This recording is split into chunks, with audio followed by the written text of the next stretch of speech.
Hello everyone, అందరూ ఎలా ఉన్నారు? అసలు లాంగ్ వీడియో పెట్టేసి చాలా డేస్ అయిపోయిందనమాట. వీడియోస్ అయితే నా దగ్గర చాలా ఉన్నాయని చెప్తున్నాను, కానీ నాకు ఎడిట్ చేసే టైం అస్సలు దొరకట్లేదు.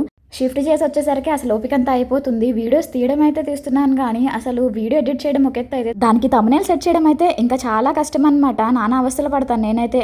ఒక్కొక్క వీడియోకి థంబ్నెయిల్ పెట్టడం బాగానే వచ్చింది అనిపిస్తుంది, ఒక్కొక్క దానికి మాత్రం అస్సలు రాదు. ఈ రోజు ఈ గారెల వీడియోకి థంబ్నెయిల్ పెట్టడం నాకు అస్సలు రాలేదనమాట. ఇంకా నార్మల్గా ఇన్షాట్ యాప్లోనే ఒక ఫోటో తీసేసుకొని దానికే పేరు పెట్టేశాను. సరే కానీ గారెలు ఎలా చేయాలి అని చెప్పేసి నా సోదంతా మీకు చెప్పేస్తున్నాను అనుకుంటున్నారా? గారెలు ఎలా చేయాలో ఈ వీడియోలో చూపిస్తాను, చూడండి. చేసిందంతా నేను కాదు, మా అమ్మగారే. జనరల్గా మన తెలుగు ఇళ్లల్లో అయితే ఏ పండుగ వచ్చినా, పబ్బం వచ్చినా, ఏ స్పెషల్ డే, స్పెషల్ అకేషన్ ఏదైనా కానీ మనకి ముందు చేసుకోవాలి అనిపించేది గారెలే కదా. ఇంకా గారెలకి మంచి కాంబినేషన్ కర్రీ ఏదైనా ఉంది అంటే అది చికెన్ కర్రీనే కదా, చాలా మందికి ఫేవరెట్ అనమాట. కాకపోతే ఇది కార్తీక మాసం కాబట్టి మా ఇంట్లో అయితే నాన్ వెజ్ వండలేదనమాట, రోటి పచ్చడి చేశారు. సో ఇంకా ప్రాసెస్ చూసేద్దాము. ముందైతే మనం ఏ రోజైతే గారెలు చేసుకోవాలి అనుకుంటున్నామో దానికి ముందు రోజు నైట్ కానీ, లేదంటే మనం నైట్ టైం చేసుకోవాలి అనుకుంటే మార్నింగ్ టైం కానీ మినపప్పుని నానబెట్టుకోవాలన్నమాట.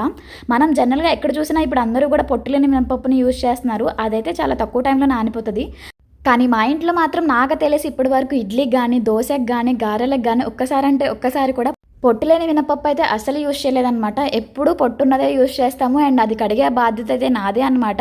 మినపప్పు అయితే మంచిగా నానిపోయాక మొత్తం అంతా మంచిగా వాష్ చేసుకోవాలన్నమాట, పొట్టు మొత్తం పోయేలాగా. గారెలకే కాబట్టి అక్కడక్కడ కొంచెం పొట్టున్నా ఏమీ కాదు, మరీ మల్లెపూలాగా తెల్లగా మెరిసిపోవక్కర్లేదు. ఇంకా పప్పు అంతా మంచిగా శుభ్రం చేసేసుకున్నాక అయితే మిక్సీ పట్టుకోవచ్చు, లేదు మీకు ఓపిక ఉంది అంటే రుబ్బురోల్లో రుబ్బుకోవచ్చు, లేదంటే మాలాగా గ్రైండర్ యూజ్ చేయొచ్చు.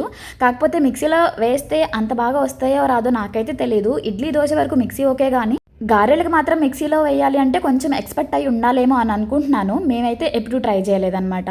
గ్రైండర్ లేనప్పుడైతే మా అమ్మ అయితే రుబ్బురోల్లోనే రుబ్బేవాళ్ళు, అండ్ ఇప్పుడైతే గ్రైండర్ ఉంది కాబట్టి చక్కగా 10 నిమిషాల్లో రెడీ అయిపోయింది.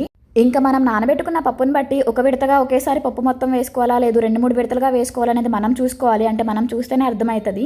అండ్ పిండి నలుగుతున్నప్పుడే కొన్ని పచ్చిమిరపకాయ ముక్కలు, కొన్ని అల్లం ముక్కలు కూడా యాడ్ చేసుకుంటే ఫ్లేవర్ నిజంగా చాలా బాగా వచ్చింది. ఇంకా పిండి రుబ్బుతున్నప్పుడు మా అమ్మ అయితే కొంచెం కూడా వాటర్ యాడ్ చేయలేదన్నమాట. మీకు మరీ పిండి గట్టిగా అనిపిస్తుంటే కొంచెం అన్న వాటర్ యాడ్ చేసుకోవచ్చు, మరీ ఎక్కువ యాడ్ చేస్తే లూజ్ అయిపోతుంది. ఇంకా అంతే, గ్రైండర్లో నిజంగా 15 నిమిషాలు కూడా పట్టలేదన్నమాట పిండి మొత్తం నలగడానికి. ఇంకా గారెలు వేసేసుకోవడమే. స్టవ్ వెలిగించుకుని దానిపైన ఒక కడాయి పెట్టేసుకుని డీప్ ఫ్రైకి సరిపడా ఆయిల్ మొత్తం పోసేసుకుని, ఆయిల్ హెల్దీ కాదని చెప్పకండి, గారెలు ఆయిల్లోనే చేయాలి కదా. ఇంకా ఆయిల్ మొత్తం మంచిగా హీట్ ఎక్కాక ముందు కొంచెం పిండి ముద్ద వేసి చూడండి, సలసలా బుడగలు వచ్చేస్తే మంచిగా ఆయిల్ వేడెక్కిందని అర్థం. ఒకేసారి గారె మొత్తం వేసేయకండి. సో మంచిగా ఆయిల్ మొత్తం హీట్ ఎక్కాక ఇంకా గారెలు వేసేసుకోవటమే అనమాట. గారెలు కొంతమంది చేత్తో వేయగలుగుతారేమో, మా అమ్మ అయితే పాలిథిన్ కవర్ యూజ్ చేశారు. అండ్ మరి ఇప్పుడే స్టార్ట్ చేస్తున్నాం, మాకు రాదు అనుకుంటే ఈ మధ్యన కొన్ని వీడియోస్లో చూశాను, టీ గరాట మీద కూడా గారె షేప్లో ఒత్తేసుకుని దాన్ని డైరెక్ట్గా నూనెలోకి వంచేస్తున్నారు. బాగానే వస్తున్నాయి. మేమైతే మా మమ్మీకి వచ్చి కాబట్టి అలా ట్రై చేయలేదు. సో ఇంకా అంతే, మన మూకిడిని బట్టి మనకి ఎన్ని గారెలు పడతాయని దాన్ని బట్టి అన్ని గారెలు వేసుకుని రెండు వైపులా మంచిగా ఇలా మంచి కలర్ వచ్చే వరకు వేయించుకుని తీసేసుకోవటమే అనమాట. మేము ఎప్పుడు ఎక్కువగా నార్మల్గా ప్లెయిన్గానే గారెలు వేసుకుంటాము. కొంతమంది మసాలా వడల్లాగా ఆనియన్స్, కొత్తిమీర యూజ్ చేసుకుని అవి కూడా పిండిలో కలుపుకొని గారెలా వేసుకుంటారు, అవి కూడా బాగానే ఉంటాయి. ఇంకా అంతే, మొత్తం గారెలన్నీ వేసేసుకున్నాక కాంబినేషన్ ఏం పెట్టుకుంటారు అనేది మీ ఇష్టం. వేడివేడిగా అయితే ఏది లేకపోయినా ఉట్టి గారెలే ఈజీగా 5-6 తినేయచ్చు అనమాట. ఇంకా చికెన్ కర్రీ కావాలనుకుంటారో, పల్లి చట్నీ అనుకుంటారో మీ ఇష్టం. అండ్ ఇలా చేసిన గారెలు నెక్స్ట్ డే కూడా మెత్తగా ఉంటాయి, చాలా బాగుంటాయి అన్నమాట. ఇంకేముంది, చూడటానికి వేడివేడి గారెల్ని కుమ్మేయటమే అనమాట. ఇంకా నేను ఇప్పుడు హాస్టల్లో ఉండటం వల్ల ఇంటికి వెళ్ళినప్పుడు 1 or 2 డేసే కాబట్టి ఉండేది. మా మమ్మీ నేను ఏదైనా అడిగితే చేయడానికి రెడీగానే ఉంటారు. సో నేనైతే ఈజీగా 6 గారెలు తినేసా, ప్లేట్లో 2 కనిపిస్తున్నాయి, తర్వాత ఇంకో 2 పెట్టుకున్నానులే. మీరు కూడా ఒకసారి ట్రై చేయండి. అండ్ ఈ రోటి చట్నీ అయితే కనుక కొబ్బరి, బీరకాయ, టమాటా రోటి పచ్చడి అనమాట.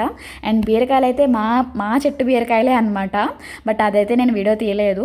ఇంతకీ మీకు గారెలు అంటే ఇష్టమేనా? మీరు దేంతో గారెల్ని ఇష్టంగా తింటారు? అంటే చికెన్ కర్రీ ఉట్టివే తింటారా, పికిల్తోనా అనేది కామెంట్ చేయండి. అండ్ మీరు ఎవరైనా కొత్తగా నా ఛానల్ చూస్తుంటే దయచేసి సబ్స్క్రైబ్ చేసేయండి.